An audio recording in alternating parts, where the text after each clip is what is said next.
నేడు లీడర్లు మాటల తూటాలు పెల్చారు. ఒక్కో నేత తమదైన స్టైల్లో కామెంట్స్ చేశారు. డైనమిట్ల లాంటి ప్రసంగాలు చేశారు. ఎవరేమన్నారో ఒకసారి చూద్దాం. ఏ రోజైనా ఫార్ములా ఈ రేస్ గురించి బీఆర్ఎస్ ఎప్పుడైనా మాట్లాడిందా అధ్యక్ష?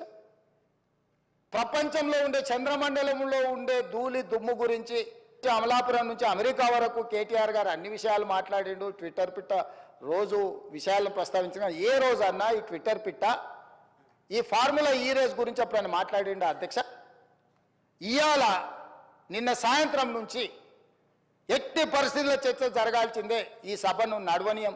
ఏంటి అధ్యక్ష దురహంకారం? కేటీఆర్ నిన్ను అడుగడుగు నిలదీస్తుండ కనుక పగతో నువ్వు ఇలాంటి ప్రయత్నం చేస్తూ ఉన్నావు. అంటే అసలు కరప్షనే లేని దగ్గర ఏసీబీ కేసు పెడుతుండు. ఇక్కడ ఇంకో జోక్ బైసాబ్.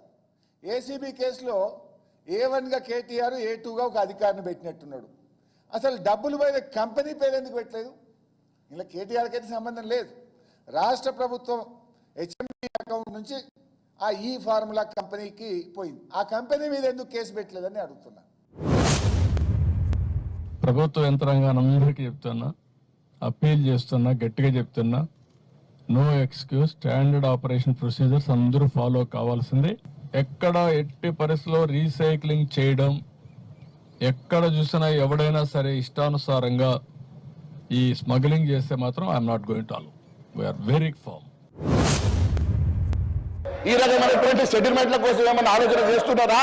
నిజంగానే మీకు చిత్తశుద్ధి ఉంటే దాంట్లో జరిగినటువంటి అవకతవకల మీద మీకు న్యాయ విచారణ జరిపించాలంటే మీరు న్యాయ విచారణ జరిపిస్తారా? లేని పక్షంలో సిబిఐకి ఇస్తారా? లేని పక్షంలో సిట్ ఇస్తారా? లేని పక్షంలో ఏ రకమైనటువంటి నిర్ధారణ జరుపుతారో ప్రజానీకానికి చెప్పాల్సిన అవసరం ఉందని తెలియజేస్తా ఉన్నాను అధ్యక్ష.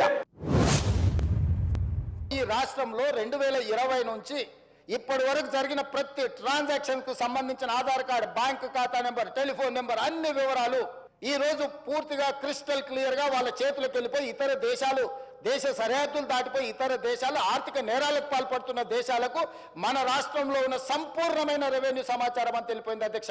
ఇది ఎంత తీవ్రమైన నేరం అంటే ఈ నేరానికి శిక్ష అనేది ఏ స్థాయిలో విధించాలనో చట్టాలన్నిటిని కూడా చదవాల్సిన పరిస్థితి ఈ రోజు ఈ రాష్ట్రంలో చంద్రశేఖరరావు గారు కల్పించారు అధ్యక్ష. నిన్న మొన్న చూసాం. రోజుకొక వేషంతో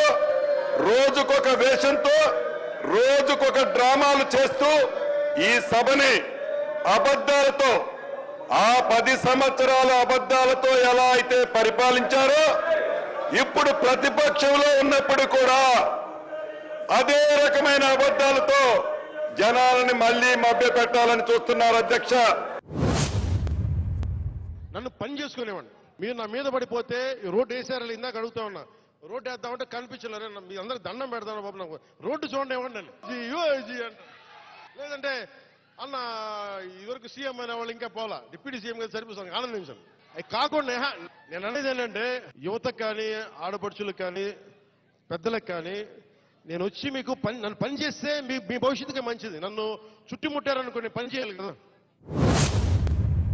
ఏసీబీ వాళ్ళు కేటీఆర్ ను అరెస్ట్ చేస్తే ఎక్కడికెక్కడ కృత్రిమంగా ఉద్యమాలు, దాడులు చేస్తూ, ప్రభుత్వాస్తులు దగ్ధం చేస్తూ ఆర్టీసీ బస్సులను కాల్చమని చెప్పని ఆదేశం ఇవ్వడానికి నియోజకవర్గానికి 1 కోటి రూపాయల చొప్పున సుమారు 1 కోట్ల రూపాయల్ని పంపించేటువంటి కార్యక్రమం చేసినట్టుగా మా దృష్టికి వచ్చింది. కాబట్టి బీఆర్ఎస్ పార్టీ ముసుగులో అల్లరి మూకలు ఎవరైతే ఆందోళన చేయడానికి వస్తారో వారిపైన కఠినమైన చర్యలు తీసుకోవాలని చెప్పండి. ఎన్ని కాంట్రాక్ట్లలో వాళ్ళు కమిషన్లు తీసుకున్నారో, ఎన్ని అడ్డగోలు పనులు చేసినారో అవన్నీ కూడా సాక్ష్యాలతో సహా శాసనసభలో ఎంత అల్లరి చేసినా, ఎంత అప్రజాస్వామికంగా ఉన్నా, ఎంత గాయగాయ చేసినా మా ముఖ్యమంత్రి గారు వాళ్ళను వదలరు. మేము కూడా నిర్ణయం తీసుకున్నాం. తెలంగాణ ప్రజలకు నిజాలు చెప్పాలి, వాస్తవాలు చెప్పాలి, దేనికి వెనక్కు పోయేది లేదు.